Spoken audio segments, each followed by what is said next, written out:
Hi, my name is Adel Al Rahmani. I am the co-founder of Dubai Watch Club. And with me is...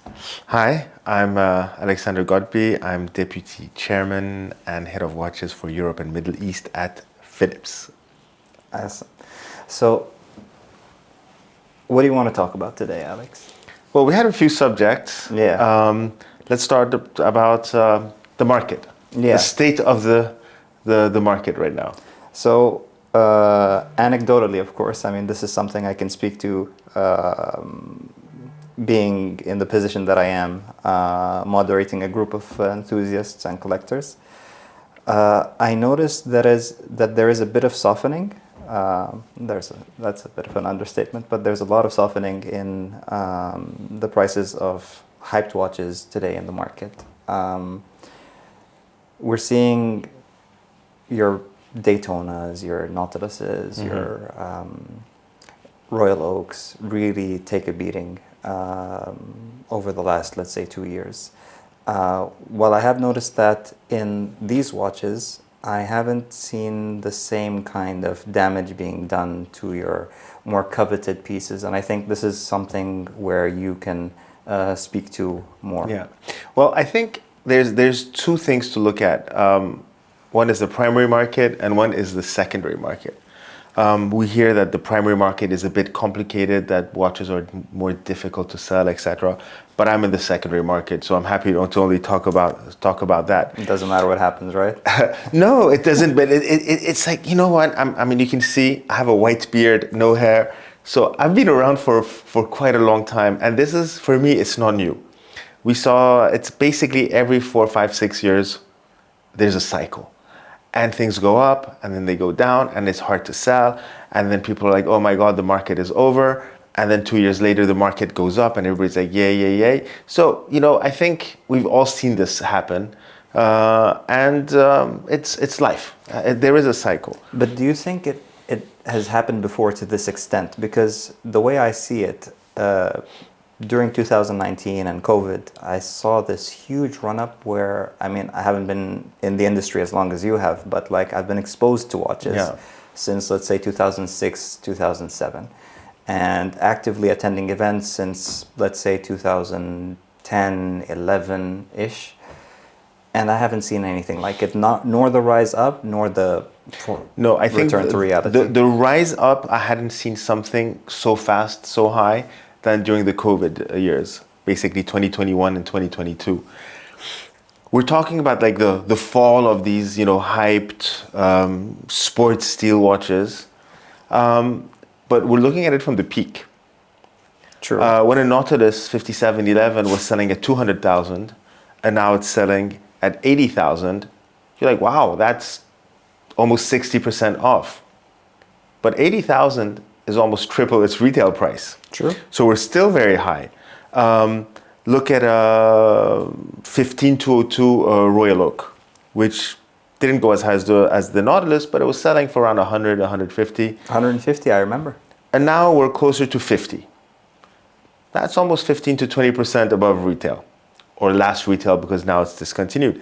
Same with the Daytona. We saw Daytonas at $50,000, and now today they were 25,000.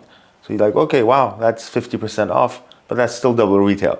So we're comparing watches at their peak of 2021, but now we're end of 2024. 2023 saw a down, 2024. I think on the contrary, now we've reached a plateau. I don't think things are either going to go down or much higher because that train has passed. But it's still quite impressive to see that these watches, and we keep talking about the downfall, but they're way above retail. Frankly, 5, 6 years ago, the watches that you bought that were sold above retail, you could count them on the fingers of one hand. And everybody found that normal. You bought a watch, you like the watch, you leave the boutique, it lost already 20%. Fine. And everybody was that's the best case scenario, yeah. Exactly. Yeah. And today everybody thinks that a watch is an investment. Watch is not an investment. You want to invest, buy stock. Go buy Apple shares, go buy Tesla shares, go buy whatever. It makes sense. Bitcoin, yeah. Well, I don't know anything about that's your generation. But you You buy Apple shares or whatever shares. The company is innovative, makes money, prices go up. The company loses money or is not innovative, prices go down. Watches are based on taste, and people's tastes change. Well, okay, so that being said, right, what do you think caused this huge run-up? And furthermore, why do you think the market dumped so hard, right? I mean, was it purely due to speculation? Was it people sitting at home bored out of their minds during COVID? And what was it that caused the dump? Did people just get bored? Was there no buyer left? How do you explain this whole phenomenon over the last, let's say, 4 or 5 years? Of the rise. The rise. Okay, so the rise, I think, came from... look at the way people live. We're more informal, the shoes, your clothes, etc.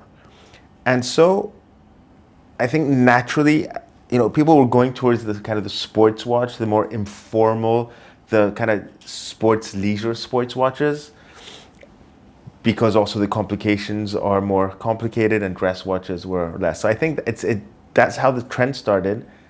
And then with Instagram, with social media, the fear of missing out, it just snowballed and went straight out of hand. Because if you didn't have your Nautilus or your Royal Oak or your Daytona, maybe you wouldn't consider it as the image you wanted to give out wasn't the correct one. And obviously, it's like everything. When you see too much of the same thing, you get tired of it. And you can be eating caviar every day of your life, which is fantastic, but you get sick of it, right? Yeah. Even though it's the most expensive food on earth, probably. Same with these watches, and just because they went up so high, I think doesn't make them the best watches in the world.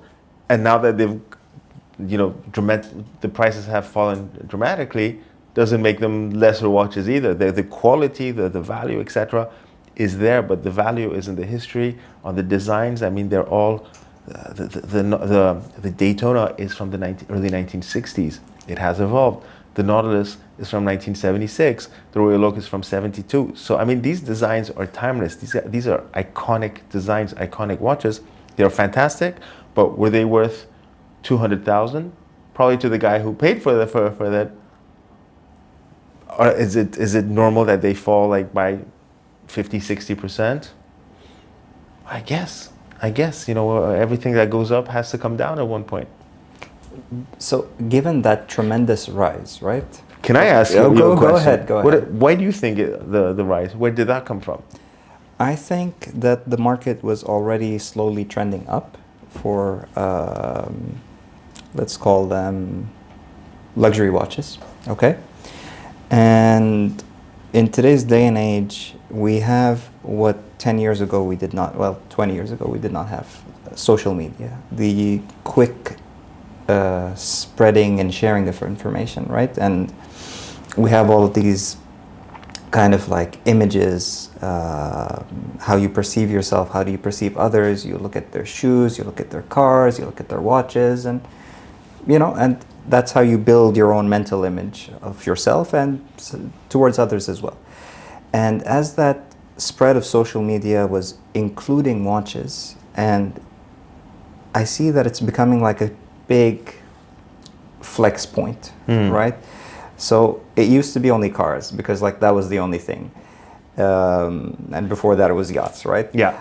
So the thing is, you can rent a car, you can rent a yacht, but you can't rent a watch, right? So like when someone's wearing like a really nice watch and it is a legit really nice watch, I mean, the guy probably bought that, right? Mm-hmm. He doesn't have it until like 6 p.m. on a Sunday morning, right? On a Sunday evening. So I think that the market was already trending up for those reasons. And with people during the lockdowns and zero interest, right? Cheap money. I think that kind of like sparked the market into something bigger. So it was your average person just sitting at home, getting a salary, maybe you're making money off rent or whatever it is, however your income is coming to you, assuming that you did have income during that period. you had an excess amount of cash that you did not know what to do. You're on social media because no one watches TV anymore. And there's only so much Netflix you can do in a day. Mm-hmm. So you're going through, you're swiping through, hey, I've always liked that watch. I can afford it now. Now imagine this multiplied across like The globe. exactly, right? And it's that first purchase, that first purchase, that first purchase, and then you kind of have like, now you have shortages, right? Mm-hmm. Retailers are not getting watches because of the supply chain issues. Manufacturers are closed, so production is non-existent, and all we have is what's in the market, Mm-hmm. and that is slowly being absorbed by these people sitting at home not knowing what else to do, right? And as that momentum kind of kicked in, everybody was like, huh, my watch is worth more now because there's more demand than supply, right? I can flip this for a 10% profit. Mm-hmm. I didn't know you could do that with watches. And then we go through this whole cycle of newbie speculation, kind of like I'm the greatest investor in the world. I am going to buy a Daytona for 50K and flip it the next day for 52K. And that's what creates that top, right? So as we're moving, as this whole thing is snowballing and becoming bigger and bigger, and everybody's taking more risk, like instead of buying one watch, let's buy three. Interest rates are zero. I'm going to take a loan. I'm going to buy more watches. I'm going to flip them to this guy, to that guy. Shipping routes are now open. I can now sell the watches in Hong Kong. I can now sell the watches in Europe. Doesn't matter where I'm buying them from. Doesn't matter where I'm selling them to, right? We get to a point where there's no one left to buy. Everybody who wants a $40,000 plus Daytona has already bought a $40,000 plus Daytona. There's nobody there anymore. There's no liquidity at that price. Yeah. And I think that's what caused the move down. And because of all these newbie speculators, independent investors, self-proclaimed watch experts, right? They're all getting liquidated. They're all getting margin called from their banks, from their friends, from their relatives, whoever they borrowed money from. Maybe they went through their savings, maybe they sold their cars. I mean, I don't know what they did, but like obviously they were hurting and they were selling watches for below what A loss. yeah, exactly. And I think that exacerbated the fall down. But between you and me, I think it's much healthier market now because it makes sense. Healthy is not where I would put it right now. I still think that there is some froth to be washed, left to be washed out from the market, I think.